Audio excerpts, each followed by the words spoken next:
Jalen Ramsey is officially on the block, or is he not on the block? The Dolphins seem to be trying to make a move for the All-Pro corner, and he's all in on it. We'll talk about it today here on Locked On NFL. The barbershop is open, and Tony Wiggins has a chair for you. He's ready with some real NFL talk. The local experts of Locked On bring their expertise, and Wiggy is ready with his clippers and shears. Sit down and enjoy. The new Locked On NFL starts now. Locked On Podcast Network. Your team every day. It is your team every day, and every day it is your team here on Locked On NFL. I'm Tony Wiggins. He is Kevin Ostrich, my normal Tuesday shotgun rider here on Locked On NFL, and we're about to bring you a good show. And hopefully, if you're an everydayer, we appreciate you. And if it's your first time, we thank you too. The show can be found wherever you get your podcasts. Whether you watch them or listen to them, make sure you tap into that location to make sure you do not miss an episode. All right, here's what Kevin Ostrich, the host of Locked On Ravens, and I are going to discuss today. By the time the show ends, we'll talk about teams affected by the Derek Carr injury. That's good and bad. We'll get to what we mean by good and bad. Quarterbacks going up and down the draft board. Ooh, man. Now it's going to get a little shaky because whoever you thought was the second best quarterback is going to probably get a little bit more looks because of that injury we talked about. But first, we're not going to talk about quarterback. We're going to talk about a guy that used to give quarterbacks a whole lot of trouble and may think that he still has a little bit of that left in him, and that is Jalen Ramsey. News broke yesterday or late last night that the Dolphins and Jalen Ramsey have mutually agreed to part ways and to seek amicable trade. I know for what that means with Jalen. It ain't about money. It's about chasing championships right now, KO. Come on, man. Go ahead and get it to me because I know we're going to eventually talk about your little team up there in Baltimore. And it seems like everybody like this thinks that everybody thinks somebody like this is going to be a Raven eventually. I mean, hey, that's the standard they've set because it seems like, maybe not necessarily in trades, but Baltimore finds a way to get guys in. They can help their team compete for championships, and that's why they're known, across the league as one of the more well-rounded organizations. I mean, you do look at Ramsey's contract this year and the way it's scheduled out. You have the $1.2 million in base, but he is guaranteed a full $25+ million this season. So if that number can get down, or if a trade isn't agreed to. I mean, we've heard a lot of rumblings about like Jair Alexander in Green Bay. Like, is that a trade possibility? Would they just outright release him if nothing ends up getting put together here? That seems less likely for Jair, but it seems more likely for Jalen Ramsey, who, again, the Dolphins just can't have him playing at that number. Teams just can't have him playing at that number. So if it was a restructure, I could understand it because, again, if you're talking about Baltimore from their perspective, they don't have a ton of cap space. And the teams, this would be a different conversation if we were maybe a week out from free agency and teams had more money to spend. But, the Patriots have already spent, a bajillion dollars, and the Commanders have already made multiple big-time trades. Like, those teams with cap space all of a sudden don't have nearly as much cap space as they did. So, look, I think for Ramsey, the Ravens, they could use him. I don't really see it happening, but it's a move you can't rule out. But I think he can still help a contender. Is he the Jalen Ramsey that we saw early in his career in Jacksonville? Where you and I both know that the answer to that question is no. You had a front row seat to Jalen early in his career in Jacksonville. But I think that he can still help a team in a more, I don't want to say limited role because I think he can still be a starter, but the key for him is staying healthy. And I think if you limit his snaps and opportunities and you put him with another star corner or multiple star corners, it could happen. But that Miami team really was a big disappointment based off of everybody they brought in, all the moves that they made, Jalen Ramsey being a really big, important piece that they brought in, and really just didn't work out in any way. It didn't. I got a feeling, though, the Cowboys will call. They'll figure it out. Even though it seems like they ain't supposed to be having money, they will. Here's where I think he is as a player. Where I think he is as a player is still a prime starter, Pro Bowl type that can help a contender. He ain't gonna do much for a franchise that is trying to figure out whether or not they can win or not. I think Jalen Ramsey, we all have to know what everybody's strengths are. And I think Jalen Ramsey's strengths are he's just a lead dog who's going to do it by example. He's not necessarily going to sit here and start tutoring young guys at this stage of his career. But I do think that there's no alarm that needs to be set. I mean, this is same thing that happened to Stephon Gilmore. It's the same thing that happened to Deion Sanders. I remember that. Very few players, like Darrell Green is the only guy I can remember who played his whole career with Washington, whole meaningful career.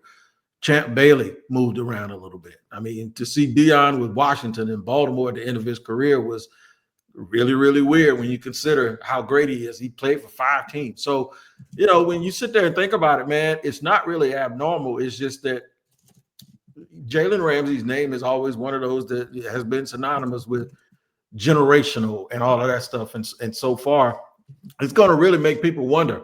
I think if he goes to another team and gets another championship, he'll be fine. His legacy will be intact. But let me tell you what Kyle Krabs is talking about Miami as a whole, wondering why they didn't do something earlier.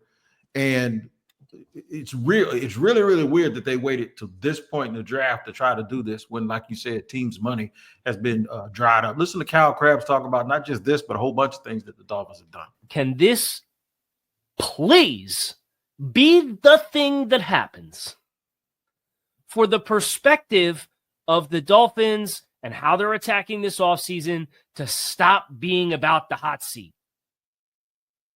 Because you don't have a passive free agency.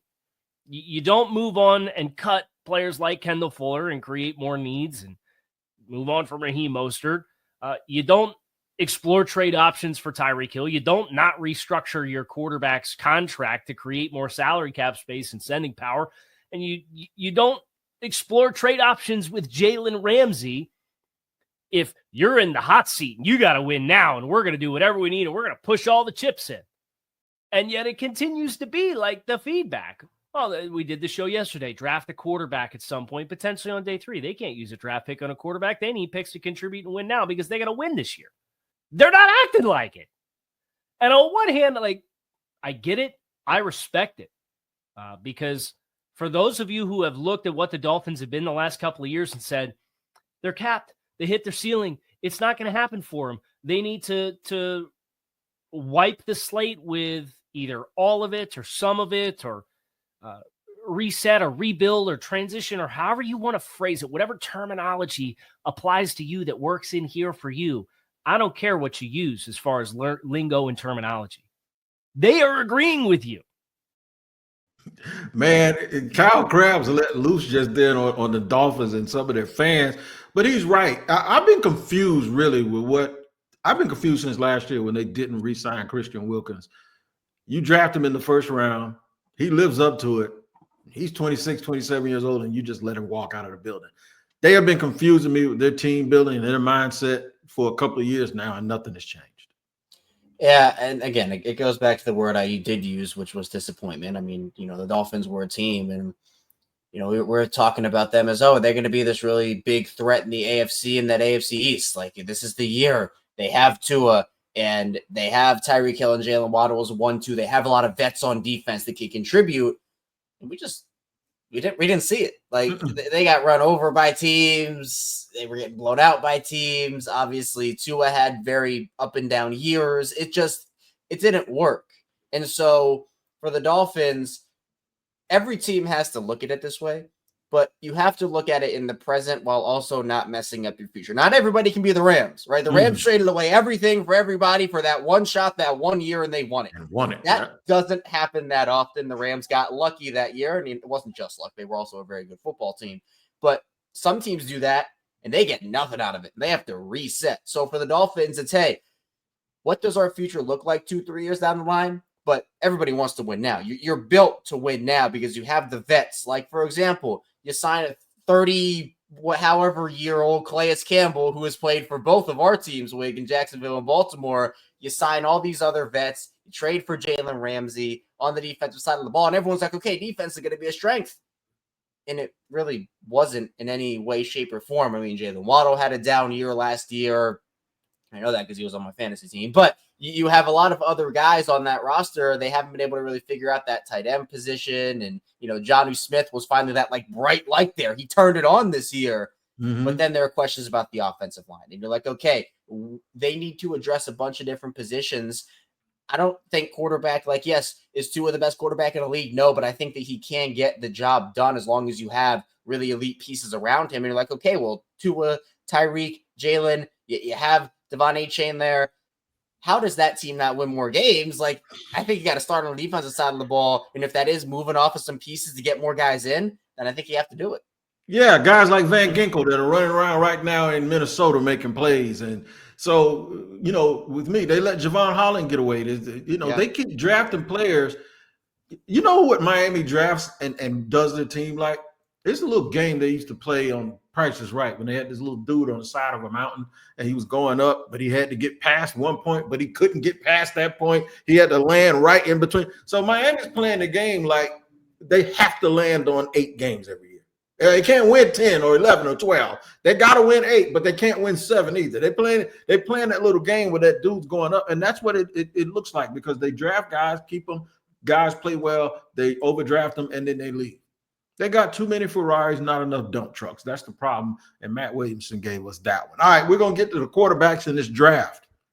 Some going up, some going down, and some teams looking crazy because now they might need one when just last week we thought they didn't. We'll talk about that and more here in a second on Locked On NFL.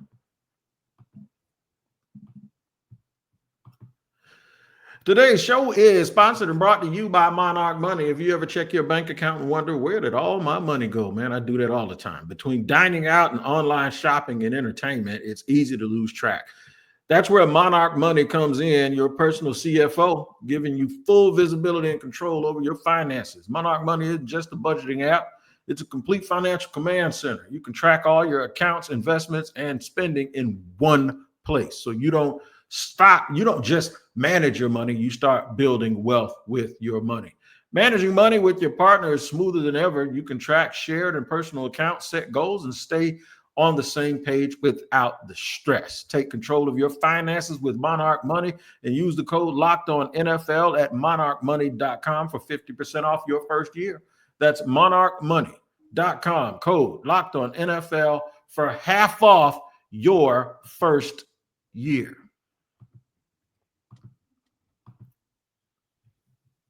All right, moving along here on Locked On NFL, where it is your team every day. We started out talking about Jalen Ramsey. Now we're going to talk about guys that are moving up and down in the draft. And my man, Matt Williamson of the Peacock and Williamson podcast, also of Locked On NFL on Friday, was talking to Brian Peacock about guys that at this point have caused him to shuffle his board a little bit. Interesting thing that he has to say here, but we'll talk about that more here after we listen to Peacock and Williams. Matt, we're going to start with your top 5 quarterbacks, and I know there's been a couple iterations here for you. Has anything significantly changed with the top of the quarterback class for you since we've gone through Combine, Pro Days, and all that? Not a lot. I got a little ahead of my skis with my first ranking, which was, 6 weeks ago, something like that. And I put Shuck 2 in those rankings ahead of Sanders. Woo. And I still really like him. But the more you watch him, he doesn't handle pressure great in the pocket. And he can crumble. He doesn't always stand tall. Maybe the injuries are in the back of his mind. I don't know. But I moved him back to 3 with Sanders 2, Dart 4. I have some questions about Dart. And Milroad 5. So those 5 to me are clearly the best of the group, the most likely future starters. Man, these quarterback rankings are a trip because some people love Shadeur. You hear him talk that, and we'll get into that in a minute, that he might creep up into the top 5. Other people love Jackson Dart and say they don't like Shadeur. And then you're looking at Tyler Shuck. And Milroe is the wild card. People are talking about him being a developmental quarterback. This ain't lying season, but this is the time of the year where everyone is the eye of the beholder, and they see these things a little bit differently. The Ravens have a thing every year. Eric DeCosta, John Harbaugh speaks to media. They call it the Liars Luncheon because teams aren't going to give you their whole draft board in these conferences. They're not going to reveal everything to you. So again, they're going to go out there, maybe try to mess with some other teams, say, hey, we really interested in this, but actually they haven't. That's the whole thing to happen with Lamar Jackson here, where they didn't tell anybody they were interested in Lamar. They wanted to keep it hush-hush, and look what happened. They ended up trading back in the first round and taking him. So I think that for these quarterbacks, I mean, again, it's like the worst kept secret. Cam Ward's going number 1. Everybody knows it, but now you're hearing rumblings that, is Shadeur going to fall far enough to Pittsburgh, where Mike Tomlin likes him? So is Pittsburgh going to move up for him, or Is he going to fall to 21 or the pick that they have? That's an option. You hear Jalen Milroe's name getting called, and you mentioned Tyler Shuck, who seems to be gaining momentum every single day. And you look at it, the top two guys in Cam Ward and Shadeur, like those are the top two guys. And as you talked about, there's a lot of movement going on. But I think that a couple teams, especially with the fifth-year option aspect of this, are going to trade into the first round and maybe in the late first round take a Milroe or Jackson Dart or even a Tyler Shuck, because that's the next tier of quarterback. And teams are competing against each other for these quarterbacks. So if you don't get one, you're kind of like, oh, well, where do we go now? So you have to sometimes overpay in value or overpay just in where a guy's going to go versus where they actually should go to get the guy that you actually need.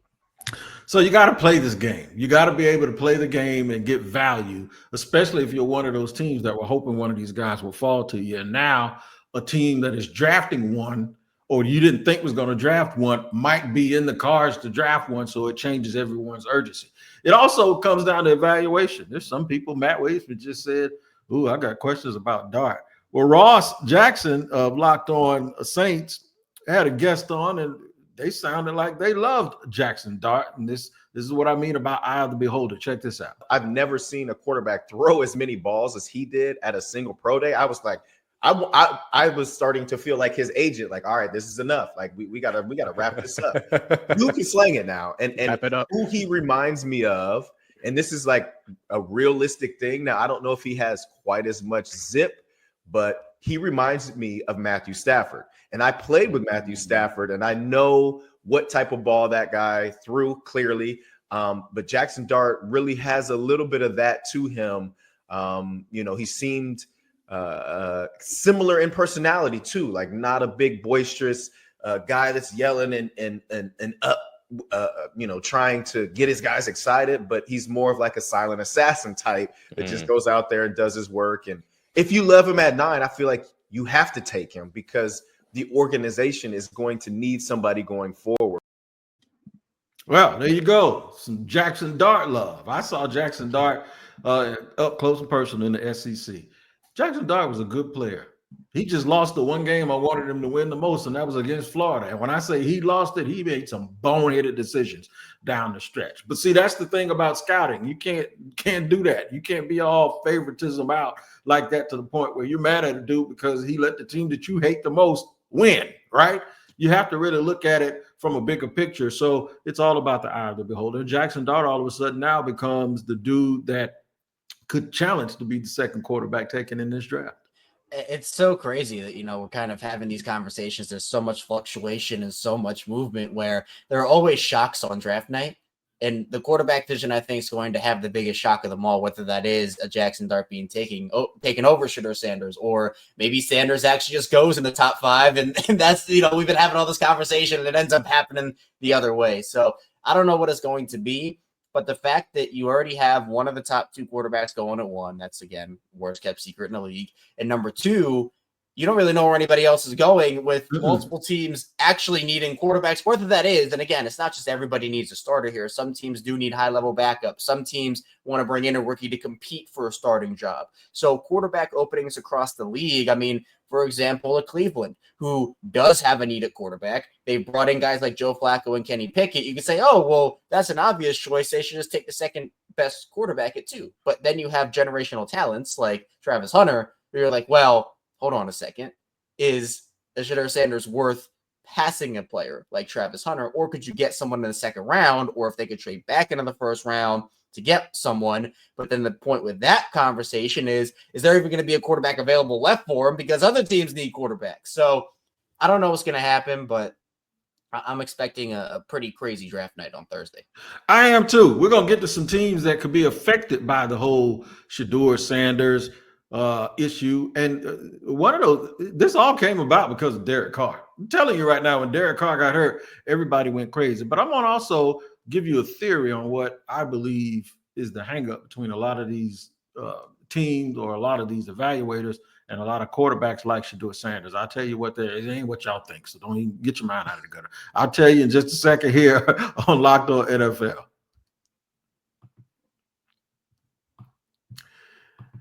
All right, today's show is sponsored and brought to you by FanDuel. The NBA playoffs are almost here. We know who is going to play who. And FanDuel is giving new customers an incredible way to get in on the action. Right now, you join FanDuel, whenever you join FanDuel, and place your first $5 bet, you'll get $250 in bonus bets if your bet wins. I love how FanDuel makes betting so easy, whether it's picking my favorite team or diving into player props or even getting involved in the action while it's going on and trying to figure out, okay, how is the game going to end? Plus, after the game tips off, like I said, you can even combine live prop bets into a same game parlay for a chance to win big. Don't miss out. Head to FanDuel.com and claim your $250 in bonus bets today. All right, moving along here on Locked On NFL. I got a theory, KO. My theory is this. When people talk about whether or not a young quarterback is a system quarterback or whether or not he's a generational quarterback, I look at it like all teams have warts, right? Some teams have way more warts as an organization than others. A system quarterback is a dude that he's a good quarterback, but things have to be, your system has to be tight. I mean, your system has to be you got to have the smallest amount of flaws in the most insignificant areas. The more your quarterback has to be a guy who plays in the system. Another type of dude, you don't worry about your warts. You just show up and go like they did with Lamar when he first came in the league. Well, y'all can't throw. That's all right. We can run. And guess what? It doesn't matter. And eventually, when you sit there and keep trying to think that he can't throw, you're going to load up for the run, and now all of those receivers are wide open, and y'all just taught him how to throw now because you were scared of him running. So that's what I think it comes down to, and that's what I think this whole Shadeur versus Jackson Dart. Jackson Dart, I don't think your system has to be that tight. For Shadeur, I think we've seen what happens when your offensive line stinks. Even though he put up those numbers, he ain't the greatest quarterback with playing off schedule. So what that has done to me is open the floodgates up for two different types of teams, the kind that want a player like Shadeur and the kind that wants a player like somebody else, and maybe some other teams too, like the Dallas Cowboys. They got a quarterback making over $100 and some odd million. Shadeur ain't going to affect them, but Derek Carr's injury has. Check this out. We've got some big news Friday evening regarding the Saints, who pick at number 9. Derek Carr has a shoulder injury. This was first reported by Ian Rappaport of the NFL Network. And it seems like everything is up in the air still. What could that mean for the Saints at 9 and then for the Cowboys at pick number 12? I was listening to a show last week in which Todd McShay picked Jackson Dart to go to the Saints, right? And this is obviously well before all that information came out. Now the shoulder, and at the time everyone was just like, wow, that seems like a quite a reach. All right, so let's assume the Saints do draft a quarterback at 9. That would be at least the second quarterback off the board, potentially the third. What does that mean for the Cowboys at pick number 9? Well, let's do a mock draft and find out. Yeah, well, we ain't going to do no mock draft. What we're going to do is this. If 2 of those 3 quarterbacks are gone, then that makes those immediate picks after the Saints pick, that makes them super, super, super valuable for a team that is desperate for a quarterback. KO, you think we're going to see 3 quarterbacks go in the top 20? In the top 20. Oh, I'd probably say, oh, wow. I'm going to say no. I'm going to say no. Look at you. I'm going to say no. Again, I got fired from my 5 GM jobs earlier. I want to keep the GM job on Locked On NFL, so I'm going to say no on this one. But I think we're going to see 4 in the first round in general. Woo! So you think 2 in the second half? Two after pick 20. Yeah, I think 2 in the top 20, 4 in the first round total, because I think we will see at least one team trade back into the first round to take one, if not 2. Because again, I think while the 5th-year option has changed over the course of the last couple of seasons, it still is valuable to have the option in general for those guys. And as we talk about, it's not all teams that just need a pure starter. Hey, they have nobody at the position. Maybe they like a Milroe to be a backup for a year and get tutelage under a vet, and then that vet leaves, and now you have a guy who's had a year under his belt, but a team in the second round is going to come get him, so you have to be the one to take him. That's kind of where I'm thinking. like a team you mentioned earlier that's done a lot of drafting real good and knew how to trade away players and knew when to keep guys, the Rams. Check this out from Locked On Rams. A prominent NFL insider has the Rams as a wild card team for Jador Sanders, and ESPN NFL insider Adam Schefter, he says the Rams could be one of the wild card teams to take Sanders should he slip in the first round. Now, I mean, I don't even think you need an Adam Schefter really to tell you that that's a possibility based on where the Rams are at and the fact that Jador Sanders is a quality player that, I mean, before the season started in college football, you'd assume that he was a lock to go top 3. Right. Now, Cam Ward, he's that universal number 1 quarterback taken. Sanders is widely considered to be number 2. But I think it's, okay, what truly is the path to him slipping? And if he's not going to be taken by the Browns, not going to be taken by the Giants, and then it's kind of waiting around, okay, would the Saints take him? Would the Saints be a team that you're kind of worried about as a team that takes him? And then you also kind of look at where the Steelers are at 21 as well. Yeah. They're a team. But if he makes it past those teams, I certainly say, okay, at that point, if you're the Rams, why not take a chance on Jador Sanders? I would certainly take him if he's available at 26.